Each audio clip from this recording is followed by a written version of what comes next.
Welcome, another episode of Krafty Koi. For those of you that are quite observant, we've got a new little watermark. I think it's down in that corner, if not it's in that one.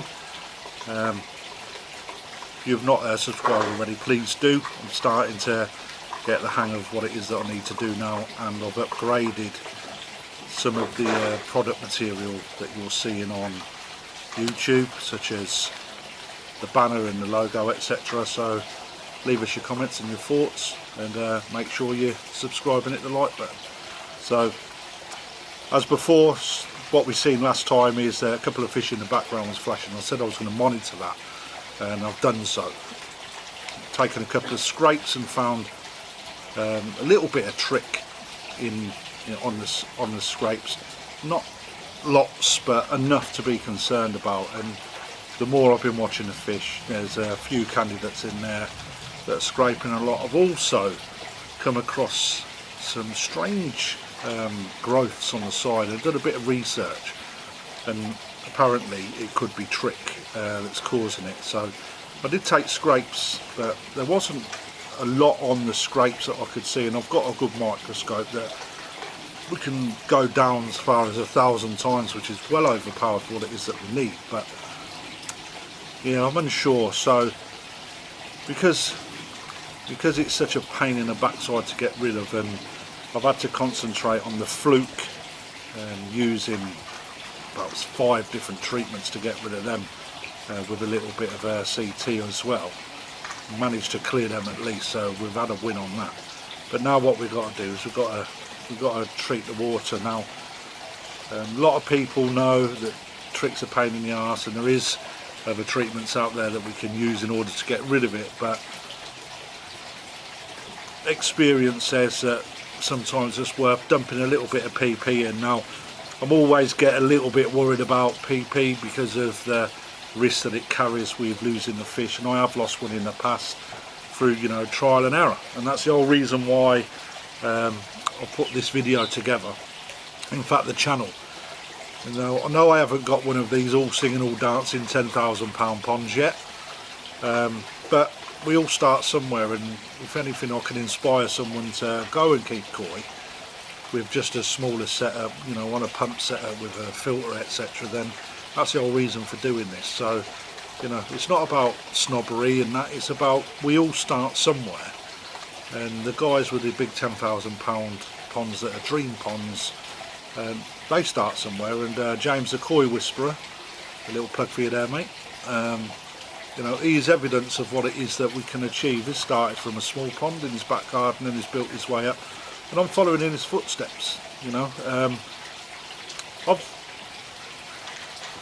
now got to think about treatment, and potassium permanganate is the way ahead in my opinion for fluke. Now it's strong, it's used as a disinfectant. It was actually formulated and invented back in the 1800s as a form of disinfectant, and it's been used for medication, not just on fish but lots of other things including people. However, it's proven and it's still used today, and it can be used for lots of different things, not just Trich, costia, fungal infections, and in fact I use it from time to time to disinfect equipment such as nets and bowls, etc. And all you need to do is get a small mixture together in some water, loads of air in there, keep it turning round, give it a good scrub up. So today what I'm going to do though is going to add some to the water, try hopefully to get rid of the Trich that I've seen on the scrapes the last few times that I've done it. So without further ado, potassium permanganate. As always, you've got to go through your preliminary checks, make sure your equipment's ready to go. I've already done that. I've moved a large air stone into the water because you've got to make sure that you keep your water very aerated when using potassium permanganate, and the reason for that is because it strips oxygen from the water, which is why it's a little bit air raising when you're using it for your fish, because we all know that fish like water. Now point to note, it should only be used with koi. If so, for those of you that have got sturgeon or sterlets, make sure you remove them from the water. I've already done mine. It's going to go into my little holding tank, but in a minute he's in a little holding tub with an air stone in there. So he's come out, so I can put some PP in. You know, so one thing to bear in mind, if you have got sturgeons or sterlets, make sure you remove them. I have seen videos of people using PP with a sturgeon in the water, which is up to them. However, you know, I'd rather not take the risk and lose a lovely water creature to the fact of adding a bit of PP into the water. So make sure also that you turn the UV off over the course of the treatment, so you don't have to do your 10 days that's recommended for other treatments. You can just wait until the PP goes off, and I'll explain more about when that goes off during the video itself. So now, as always, you've got a dosage. With a dosage you get 6.8 grams per 1,000 litres, 1,000 gallons, which is the equivalent of 4,564 litres in UK variant. So what I've done is I've done a calculation, because obviously mine doesn't come into that, and I need to mix 4.9 grams of PP to formula what it is that the volume of my pond and nexus is together. So what I'm going to do is I'm going to mix that up in a moment, and then we'll talk you through little pieces that you must do before you add it into the water. Now also on top of that, what we've got to take into consideration is something called hydrogen peroxide. It's available, you can get it in cheaper bulker volumes online, but I don't personally. I pay a little bit more than most, because you don't need gallons of it unless you've got gallons and gallons of water, and I haven't. So all that hydrogen peroxide does, it basically neutralises the effect of the potassium permanganate in the water. So where you'll see that it starts turning brown as the PP goes off, all it simply does is reoxygenates the water. So you've got to make sure you've got some of this on board in order to turn your water back, especially if your fish starting to show that they're a little bit worse for wear. And that's so dead simple. 25 millilitres per 1,000 litres in a pond, and you just add it over the course of an hour. For a shock treatment you can just throw it straight in, and we'll just try and neutralise it back anyway. So what I'm going to do now, I'm going to mix a little bit up and show you how we go about getting it ready to be added to the pond.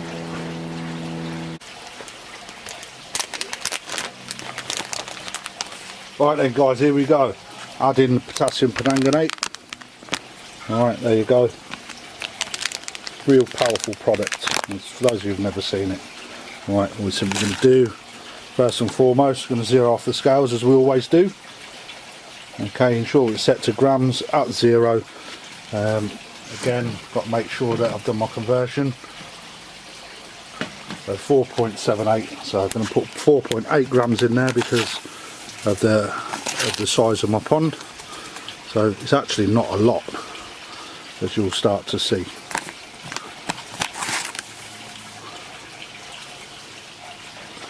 There's 4. I'm just going to get it up to 5 and then take a little piece out.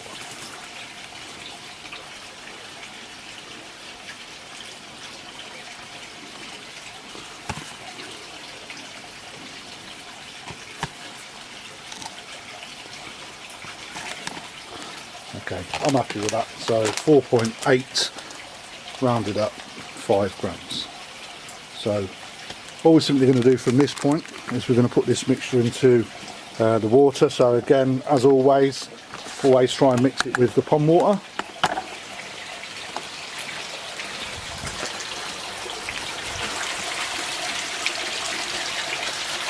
Set the tripod down for you. Right, so you notice I have got an air stone in there. The reason for that is because what you need to do is, once you've measured out your dosage, add it to some water. It doesn't matter how much, and then you need to aerate it for 20 minutes prior to adding it into the pond water. So you notice then, as the solution goes in, or the powder goes in, all that simply happens is the water turns bright purple, which is what we want to happen.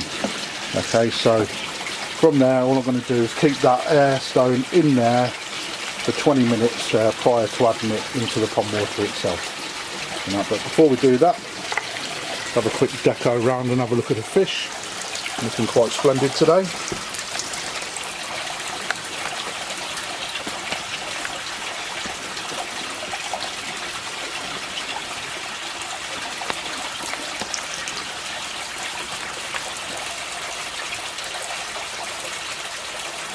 You'll also notice what I've done on the pond as well.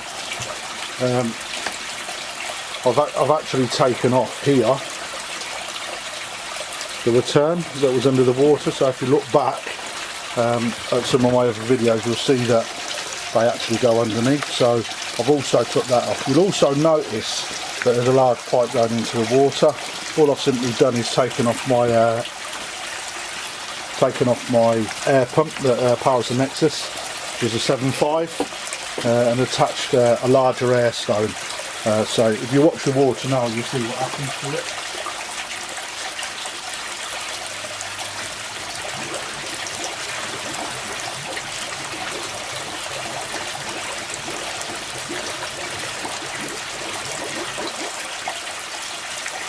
So what all that simply help us do is it'll help us turn the mixture around, but ultimately on top of that it will also allow us to have a lot of oxygen in the water, and that is key for when we're adding in potassium permanganate. So what I'm going to do now though guys, I'm going to stop filming and then I'm going to return in 20 minutes time. Right then people, time has now come, 20 minutes has passed. You see that inside the container there, still got it bubbling away, it's nice and purple, right? This is the bit that I don't like, is adding it into the actual water itself. Now, but before we do that, there are a few things that we've got to make sure we cover off. So the first thing is, I'm going to make sure there's plenty of oxygen going into the water. Now all I'm simply going to do is transfer the air stone that I've been using to mix the PP. And then I'm going to turn on the other mammoth one. Let me just make sure you can see that in shot.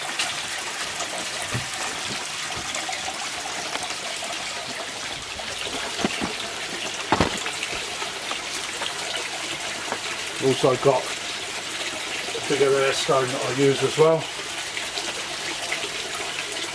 Okay, that's like I said earlier, connected to the 75 air pump that I've got. Normally runs the Nexus, so I'm just going to fire that one on. You see now that that's created a massive disturbance in the water, and the amount of air coming out there is excellent. So on top of that, UV has also been set to off. So all we're simply going to do now is add the solution into the water, which is the bit I don't like.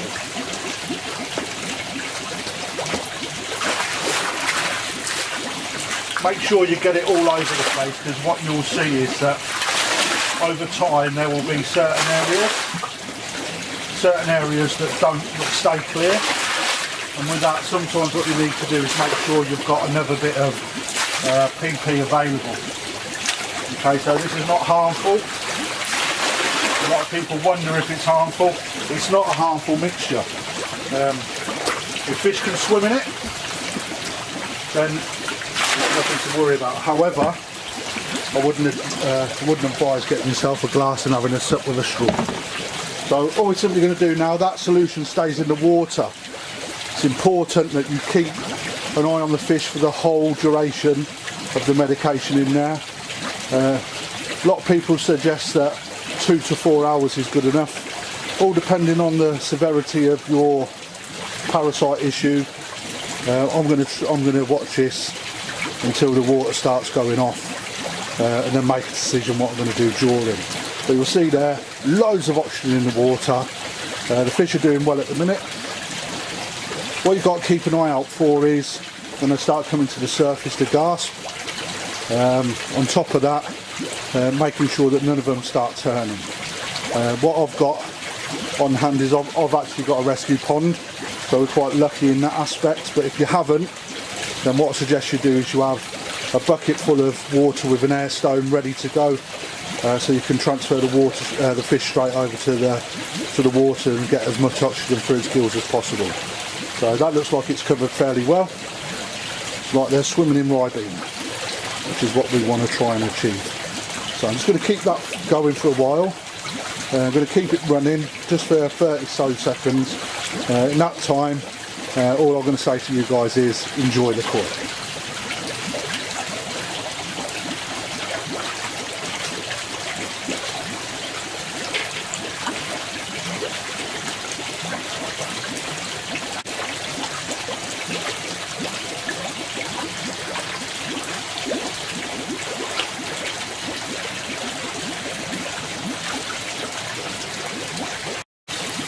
Right then folks, you'll see that the water's starting to turn a little bit more clearer now, and also in certain areas that there's actually no colour at all, i.e. to the PP being added. So all I'm simply going to do now is just add a little bit more solution to try and keep that colour going.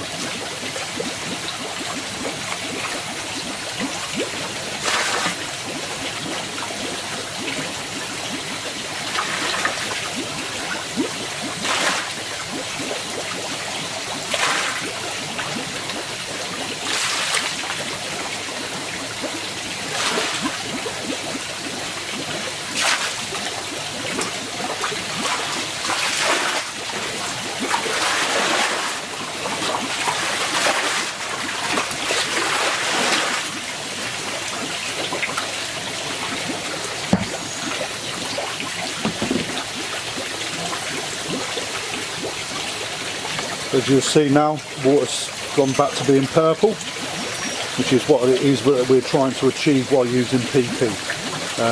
Been keeping a constant look at the fish. You can see that there's some of them are starting to congregate more and more around now, where the oxygen is generated through the air pumps. Some of them are just happy along. In fact, some of them are still looking for food because of that greedy.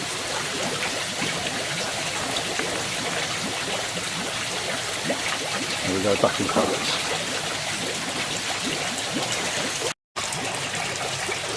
So I've been going for about an hour now. As you can see, the fish are still lively enough. Start noticing as well, just down in the corner, how they start to congregate more around the areas where there's a lot of oxygen intake. Over there not so much, but that's because the current underwater is fairly powerful. So the bigger fish, yeah, they can cope with it, but the smaller ones can't. And every now and then you'll find that they go for a respite in the slacker areas.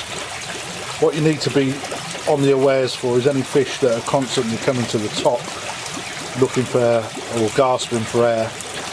At the moment I've got no problems, which is good to see, to be honest. There's some fairly erratic movement, a lot of fast swimming. Fish will be doing this to help clear the gills out as well. So as we're looking through or round at the actual fish herself, they're not doing too bad at all, which is pleasing, to be honest, because when you have had a bad experience, although I've only ever lost one fish, it is rather daunting to continue doing this. But like with any small holding, whether it be sheep, cow, chicken, fish, etc., we've got to do what's right, and at the end of the day, getting rid of parasites is something that we've all got to put up with. One thing that I'd failed to mention before was always prioritise the issues that you have. We did have skin flukes, so I concentrated on the skin fluke first to get rid of those. I know they're a pest.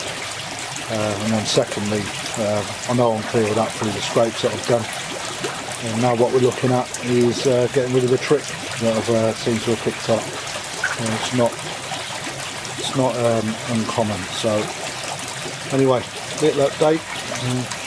I'll come back now towards you when I start to add the hydrogen peroxide. Right then, so you see now the water's gone back to being purple again. So what I've done now is I've just administered another smaller dose in order to get the water back to the colour and so it can do its business. Just maintaining what it is that the PP is there to do. A sign that the PP's run its course is that the water goes to a murky brown colour. So once that happens, what you then have to try and do is get it back up to being like a dilute Ribena colour. So you'll see that the water's gone back to that now. Yeah, fish are still active. They're not looking very lethargic, which is a good sign actually. So the Air 75 pump is doing a grand job, as it seems at the moment, by keeping that water oxygenated and preventing the PP from stripping it full of oxygen. So the PP now has run its course and the water has turned into a rather muddy looking chocolate rusty water, and it's now time to add the hydrogen peroxide in order to neutralise the PP. So already measured out the measurement that's required in order to neutralise that. So I'm just going to slowly add this in now.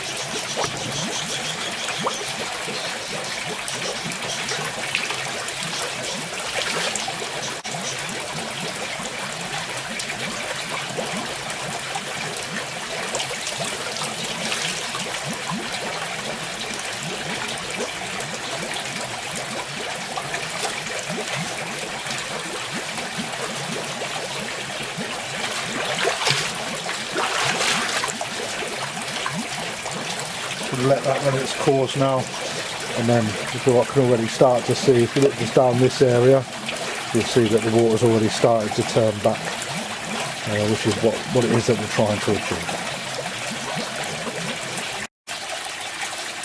So just a few minutes later, you can see now the water's started to get a little bit of its transparency back. You can see that the koi are looking as good as ever, which is really pleasing. Excuse the missus, that's just blowing an ant out of the mouth. She's busy cutting some mile a minute down from the pergola. There you go, as you can see, water's looking alright.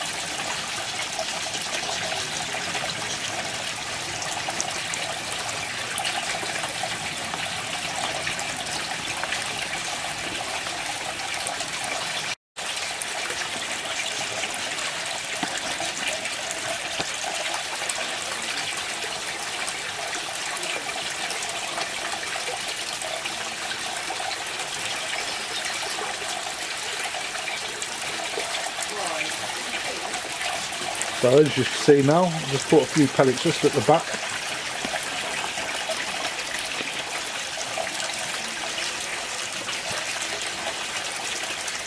And you can see the fish already starting to eat. So I'll be a little bit cautious. But wouldn't you be if you just had a bit of a shock treatment like they have? It shows that they've still got an appetite after quite a hard-hitting session with the PP, so probably wouldn't there. So that's the end of the PP treatment. You can see the hydrogen peroxide has now cleared the water out. As I cleared it out, it's neutralised the PP. So thanks for watching. Those of you that are already subscribed, thanks very much for doing so. Those of you that hasn't, you know what to do. Don't be shy, hit the subscribe button. And in the meantime, I hope to find anything that I've done on here useful. If not, so be it. If so, job's good. But for now, remember, subscribe, and it's time to enjoy the cook.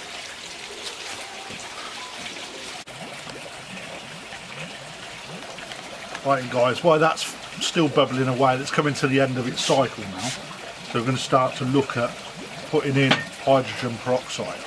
Okay, but what I'm going to do first is I'm going to give you a little demonstration of what it actually does. Okay, so all I'm simply going to do is I'm going to put a little bit of PP in, potassium permanganate, into the thing there. So I only need the smallest little amount, and you'll see it turn. And so you see there, look,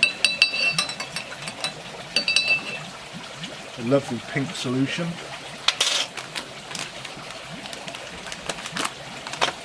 And some hydrogen peroxide, okay. Going to give that the tiniest little drop.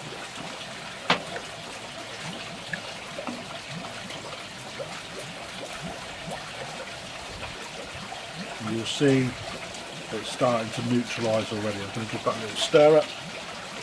Okay, so that's the pond water itself turning brown. You see that's what happens as the PP in the actual pond starts to have done its course. Add a little bit more hydrogen peroxide in.